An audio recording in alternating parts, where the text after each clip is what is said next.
I shall always remember the top room at 3 Pound Hall Terrace, where I lived as a boy. Even if you've not seen any of Charlie Chaplin's classic films such as The Kid, City Lights, The Gold Rush and Modern Times, everyone recognises The Little Tramp. But not so much is known about the man and his life, and that he lived in Switzerland for 25 years. On April the 17th, the day after what would have been Chaplin's 127th birthday, Chaplin's world opened up at the 14-hectare estate on the pretty hillside outside Vevey that used to be his home. In 1952, Charlie Chaplin and his family were mid-Atlantic sailing to England for the premiere of his movie Limelight when his US visa was suddenly revoked. After 40 years of living and working in Hollywood as one of the greatest cinematic artists of all time, he was being labelled a suspected communist and told he could not return to the US. The man who created the beloved Little Tramp was suddenly homeless. Where would he live? Could you answer the direct question, are you a communist? I am not a communist. I say this, that during the war, I sympathized very much with Russia because I believe that she was holding the front. And for that, I have a memory. In that sense, I am sympathetic. My name is Annick Barbeza, and I'm the communication manager here at Chaplin's World.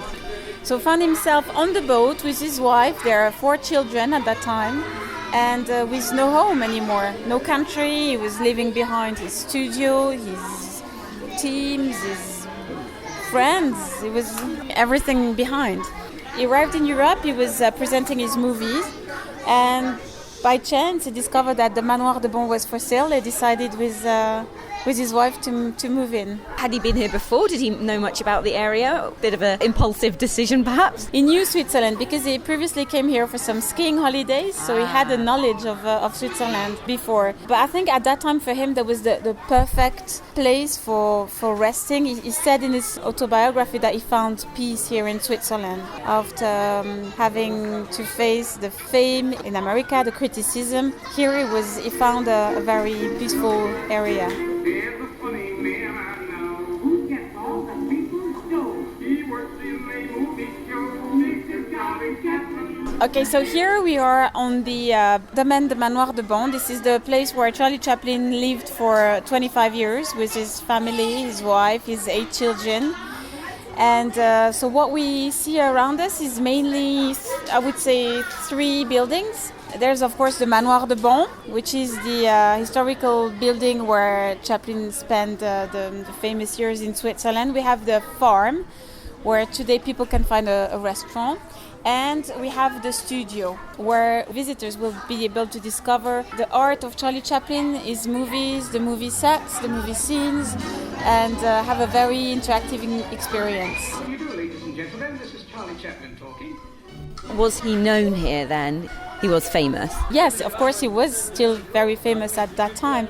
But he found maybe also here in Switzerland the fact that people would leave him alone. It's very Swiss, I think. Celebrities quite often come to Switzerland because the people just leave celebrities alone. So they had a very quiet existence here. I'm Jean-Pierre Pigeon. I am the managing director. How long has it been to get everything together that you've got here? How long has this project been in the making?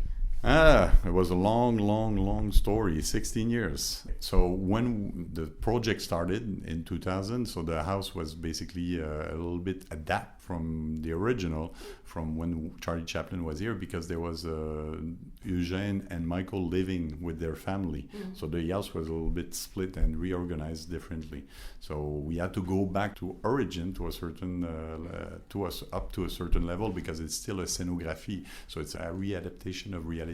But some of the pieces were not there anymore. They were split in between the children and things like that. So we had to basically rebring everything on site. We used the photo from Ona Chaplin that you see on the second floor, that she took. Basically, she really took like she was a real estate agent, every room to leave a souvenir for the kids of the original mansion. So you could recreate it exactly to the last detail. Yeah, so inspire ourselves because it's still a scenography. You know, most of the first floor is as is. The room of Charlie Chaplin is a little bit some added portion.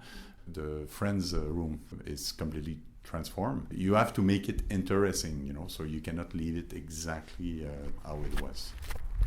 Describe to me what the different parts of the studio were. There's many different rooms and displays.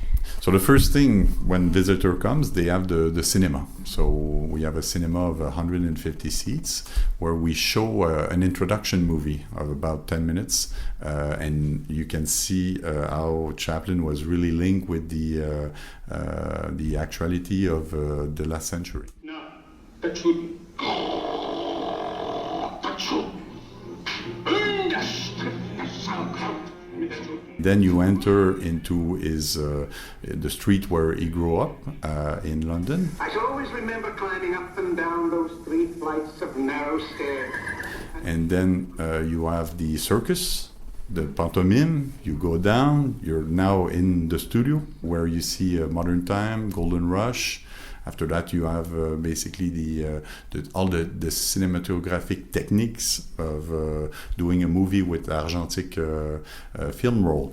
And then you have the Dictator, the barbershop. You pass into Hollywood Boulevard, where now you have the restaurant scene, the classical scene of his movie, a restaurant, the police station, the jail, the bank, and the safe with all the Oscar and everything that is precious is mostly in that room. To those who can hear me, I say, do not despair. The misery that is now upon us is but the passing of greed, the bitterness of men who fear the way of human progress. He didn't just come here for retirement at all. No, not at all. He actually wrote 3 scenarios when he was living for that 25-year span in Switzerland.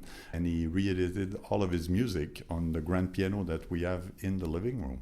And he did his biography as well on site. That took quite a bit of time. And yet many people don't seem to know that he was even in Switzerland. Yeah, exactly. If you go outside of the Canton de Vaud, there's a lot of people even in Switzerland that didn't know that Chaplin actually lived there. It's always the Swiss discrecy, and that was one of the things that Chaplin really appreciated. You know, the fact he was able to walk around and nobody was bugging him or sending his kids to public school here in the region. So they really lived as standard veuvaisant, you know. What do you think Chaplin would have made of it? Charlie Chaplin, I think, Eugène told me that his father would never want to be forgotten. He was scared of being forgotten. And I think one thing he wouldn't want is to transform this house into a mausoleum, you know, but it's not a mausoleum. So hearing it from his kids, the concept as is would have pleased him because it's a mixture of laughter and emotion, and it's right on target with what he was doing in his art.